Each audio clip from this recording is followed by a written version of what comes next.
বছর বছর আসতে হবে তোমায় দুর্গা মা, দশভুজায় সাজতে হবে তোমায়। তো হ্যালো গাইস, তো আমি এখানে ফার্স্টে ময়শ্চারাইজারটাকে অ্যাপ্লাই করে নিচ্ছি। আমি আগের ভিডিওতে যেটা বলেছিলাম যে যার skin type wise moisturiser apply করবে, তো আমি এখানে প্রাইমারটাও অ্যাপ্লাই করে নিচ্ছি, পোর প্রাইমার। ওটা আমি বলে দিয়েছিলাম যে যদি পোর্স থাকে, তো এখানে আমি একটুখানি অন্যরকম অ্যাপ্লাই করেছি, পুরো স্কিন টাইপ ওয়াইজ আমি অ্যাপ্লাই করিনি। তারপরে হচ্ছে আমি এখানে একটা লরিয়ালের কালার কারেক্টার অ্যাপ্লাই করেছি। এটা কালার কারেক্টার না, এটা আমার স্কিন টোনার থেকে ডার্ক, এখানে বোঝা যাচ্ছে না, বাট আমার স্কিন টোনের ডার্ক থেকে এটা আমি কালার কারেক্টার হিসেবে এখানে অ্যাপ্লাই আমি করে নিই সাধারণত। তো যেটা হচ্ছে দেখো, মেন কথা ভালো করে ব্লেন্ড করতে হবে। আর এখানে হচ্ছে আমি এটা কিসের, হ্যাঁ লরিয়ালেরই এই মানে ফাউন্ডেশনটা ব্যাপক, এত লিকুইডই খুব ভালো লাগে, খুব সুন্দর ইজিলি ব্লেন্ড হয়ে যায়।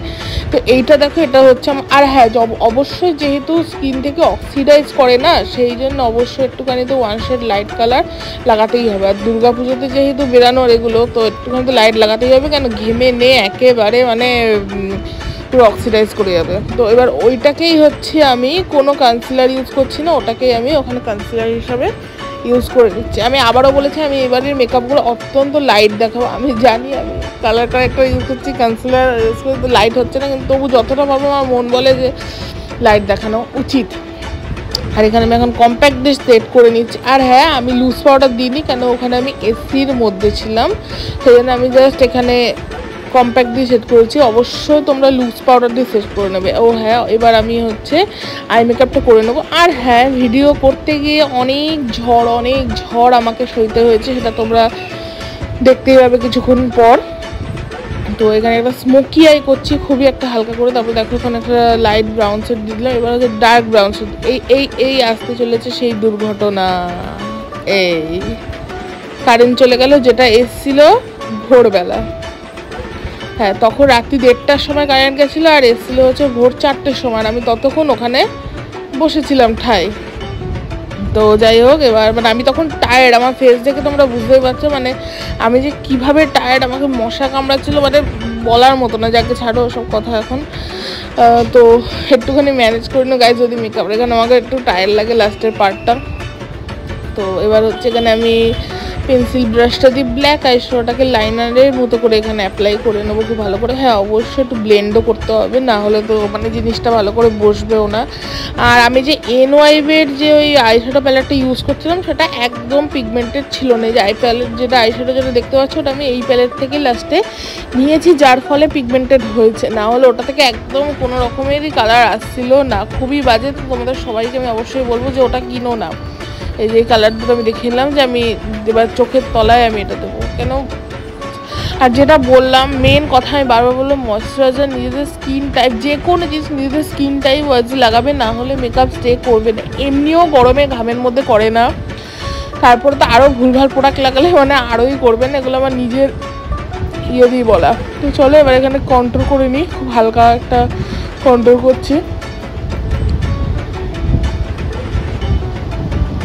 এবার হচ্ছে এখানে আমি ব্লাশ অ্যাপ্লাই করে নেবো। এটা সুগারের একটা ব্লাশ, এই ব্লাশটা খুবই সুন্দর। ও হ্যাঁ, ওটা দিতে তো ওই সাইডে একটুখানি খাবলা মতো পড়ে গেছে, কিছু করার নেই গাইস। মানে আমার মাথা ঠিক ছিল না, তোমরা বুঝতেই পারছো, আমার কিছু মানে বলার নেই। কারেন্ট যে কী বলতে, আবার লাইনার দিয়ে মাস্কারা অ্যাপ্লাই করে নিচ্ছি। এই মাস্কারাগুলো খুব ভালো, তোমরা অবশ্যই অ্যাপ্লাই করো। আর হ্যাঁ, তোমরা অবশ্যই কিন্তু কমেন্টে আমাকে জানাও যে পুজোর শপিং কাদের কমপ্লিট হলো কি হলো না, অবশ্যই জানা। অ্যান্ড কী প্ল্যান পুজো সেটা আমাকে জানাও। আমার এখনও ঠিকঠাক কোনো প্ল্যান হয়নি, টপিংও ঠিকঠাক কমপ্লিট হয়নি। এই হাইলাইটারটা এবার দেখো, এবার হচ্ছে এই হাইলাইটারটা মেন হাইলাইটার, সাধারণত আমার কাছে ফেভারিট হাইলাইটার, মাস্কারা, লিপস্টিক, এগুলো আমার কাছে খুবই ফেভারিট। ব্লাশ দেখতেই পাচ্ছ মানে কীরকম, জাস্ট একবার দিয়েছি, একবার যখন। আর এটা আমি দেখালাম যে বাইরে বেরোনোর আগে সেটিং স্প্রে অবশ্যই দিয়ে দেবে, ওটা কিন্তু একদম ভুলো না, না হলে কিন্তু হবে না। যেহেতু আমি ঘরে রয়েছি, বেকার নষ্ট করে তো জিনিস লাভ নেই। আর আইব্রোটা আমি অফ ক্যামেরা কেমন আশা করছি অনেক ভালো আছে, বাট আমি ভালো নেই। আমি ভিডিও করতে এসেছিলাম রাত 12টার সময়, দেন কারেন্ট গিয়ে এখন বাজে ভোর 4টে। এটাই বাস্তব। আর আমি প্রচণ্ড টায়ার্ড হয়ে পড়েছি, কি সিচুয়েশন আমার তোমরা বুঝতেই পারছো। তো যাই হোক, সব কিছু সাইডে রেখে তো আজকে আমি ক্রিয়েট করেছি হচ্ছে Shashthi look and kind of Navratri look, সেটা দেখে বুঝতেই পারছো। বাট আমি ষষ্ঠী দায় থেকে সেটাই হয়তো ক্যারি করবো এটা। তো যাই হোক, তো যদি ভিডিওটা ভালো লেগে থাকে কি করছো, লাইক শেয়ার সাবস্ক্রাইব কমেন্ট সব করে দাও, বেল আইকন অবশ্যই ক্লিক করে দাও যাতে নোটিফিকেশনটা তোমরা চলে আসে। আর আগে পঞ্চমের ভিডিও ছেড়েছি সেটা অবশ্য দেখে নাও। অনেক ভিডিও স্টক আছে, এটা ধীরে ধীরে আসবে, এরকম তো হট করে একদম তাড়াতাড়ি চলে আসা যায় না। তো আমার এনার্জি প্রচণ্ড আজকে লো, সেটা তোমরা দেখে বুঝতেই পারছো কেন। এইভাবে যে এনার্জি নিয়ে এসেছিলাম সেভাবে তার হয়নি কারেন্ট চলে যাওয়ার পর। তো এখন আরও অনেক শ্যুট আছে, সেটা কমপ্লিট করবো, দেন ঘুমাতে যাবো। তো চলো আজকের মতো টাটা।